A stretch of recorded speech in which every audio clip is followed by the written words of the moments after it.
Got two crazy, insane stories we're going to cover today. First of all, a massive podcaster, a massive famous YouTuber discovered to be a jihadi who is actually linked to ethnic cleansing of black Africans. Secondly, we have a actual ethnic cleansing happening right now in Iran and nobody's even talking about it. Let's go. His name is Myron Gaines, but that's not his real name. His real name, Amru Fadal, a radical jihadi linked to terrorists. So first of all, let's look at some of his controversial statements, and then we're going to talk about why those statements make sense once we look into his background.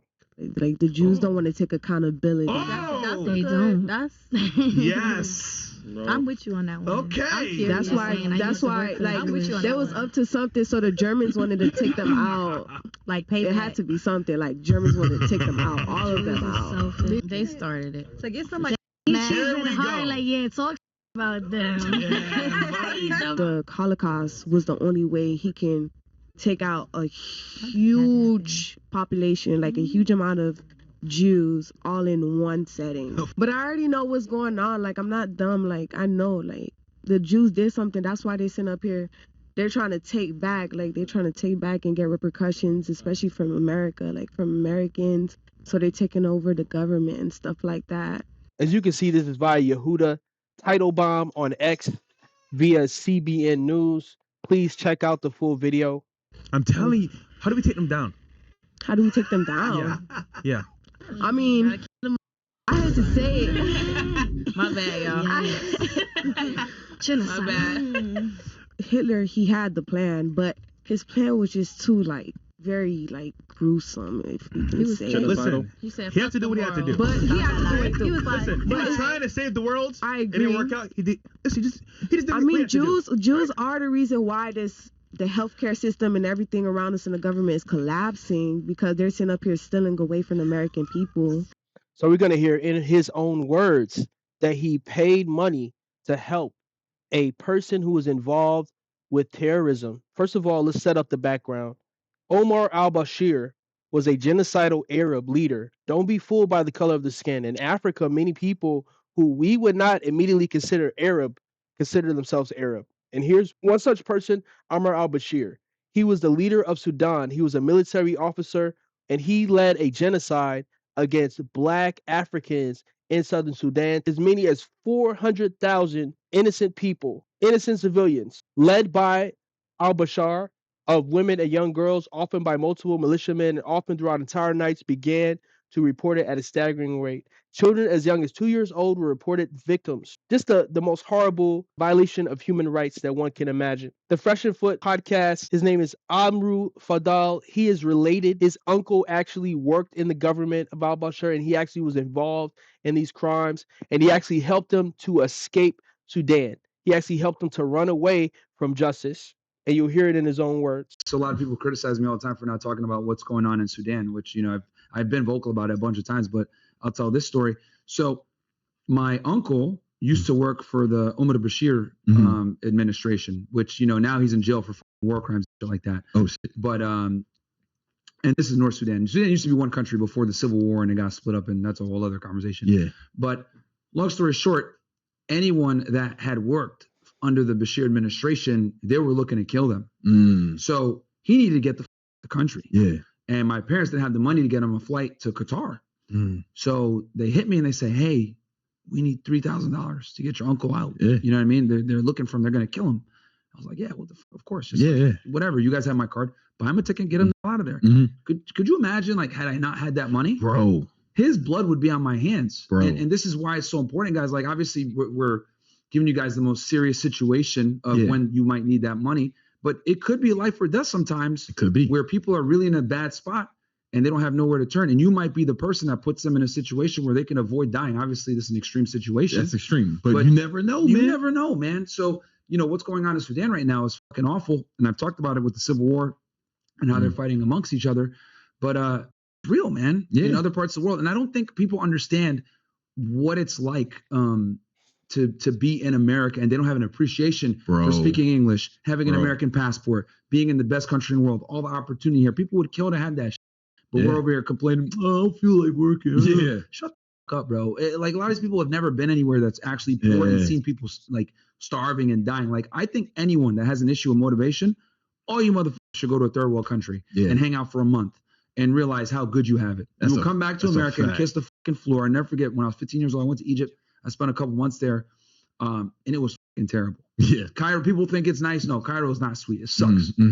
Came back to America. I'll never forget, I fucking kissed the floor at the JFK International. And I said, bro, I had a newfound appreciation for living in the United States.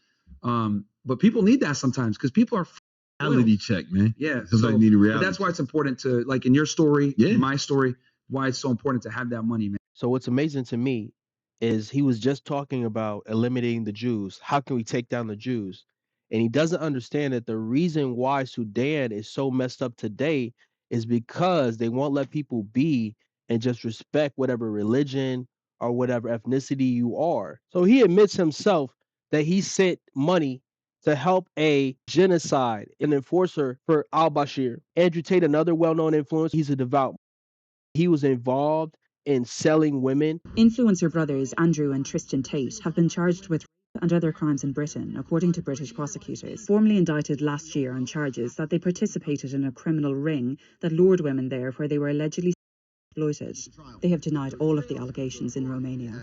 I'm studying it, and I have a huge amount of respect for Islam, and it's one of the only subjects that I am passionate about. One avenue of acquiring slaves through war. There is a just war called by a legitimate authority. The way of dealing with prisoners of war was to distribute them within the community to serve as household servants. In classical Islamic law, it was recognized that if a man owned a female slave, he had the automatic right to have intimacy with her. Court in Pakistan sentenced a Christian man to death over allegations of sharing hateful content against Muslims on social media. In August 2023, mobs of Muslim men set fire to dozens of homes and churches in Punjab province's Jaranwala city. Blasphemy accusations are common in Pakistan and can result in severe consequences under the country's blasphemy laws, which include the death penalty. Earlier this month, 72-year-old Nazir Masih died after being attacked by a mob in May following blasphemy accusations. Faisalabad set several churches on fire after a Christian family was accused of blasphemy as well. In Bangladesh's Khulna, a Hindu boy named Utsav Mondal has reportedly been beaten brutally by a mob inside a police station. The violent assault took place over allegations that he insulted Prophet Muhammad on social media. The incident unfolded on the 4th of September in the second phase of the Sonadanga residential area of the city. Now, according to reports, the angry mob was agitating while the Bangladeshi army and police personnel were present. The head of interim government in Bangladesh, Mohammad Yunus, has stated that the issue of attacks on minority Hindus in this country is exaggerated and questioned the manner in which India and the media in India has projected the attacks. This is the daily scene on Iran's borders as it sends millions of Afghan refugees it's hosted for decades back home, many of them born here. First came the formalities of the paperwork, sending them back to the country they fled but have no experience of. Then came the shock of confronting the emotional reality of being forcibly deported.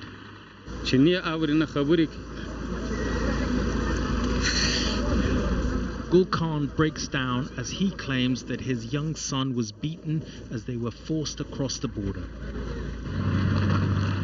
Deportations of illegal migrants is a global topic, especially in the West. But the stark number of Afghans Iran is deporting is startling. 1.5 million sent back so far this year. Malvi Abulais is the Taliban commander of a temporary refugee camp in the Afghan capital Kabul, welcoming returnees. Around 3,000 to 3,500 refugees are coming into this camp on a daily basis, and all the arrivals are staying here just for 24 hours because it's a temporary camp and the arrivals are evacuating to their provinces. So why is Iran doing this now? Because of this. In June this year, Israel conducted a devastating strike on Iran's critical military and nuclear facilities and assassinated senior Iranian military officials. It's hard to imagine Israel could have done this without internal help. Iran's suspicion is that Israeli intelligence recruited desperate and poor Afghan refugees to be agents and guide Israeli strikes into their targets. This was a video produced by the Iranian military showing what they said was a bunker near a military site with Afghans hiding inside it. And now many, like Maryam, return to a country, Afghanistan, ruled by the Taliban. Iranian security forces weren't allowing Afghans to live or work. Now, I and my 2 children live in my aunt's house as we search for a house to rent. Her story is the same for millions of Afghans, especially women returning to a country where virtually no humanitarian agencies are allowed to work, and many female returnees are not allowed to be educated or go outside unaccompanied by a male relative. And this after years of Western intervention in Afghanistan to be rid of the Taliban and make it safe for refugees to return safely, not under duress. Raghi Omar, News at 10. So the point is that there's certain elements of certain religions that are very oppressive of women and of people who are not of that religion. We see a hypocrisy today that Israel is treated one way, but everyone else is treated a different way. And that's classical anti-Semitism. If you enjoyed this video, please like and subscribe and click on one of the videos above for more.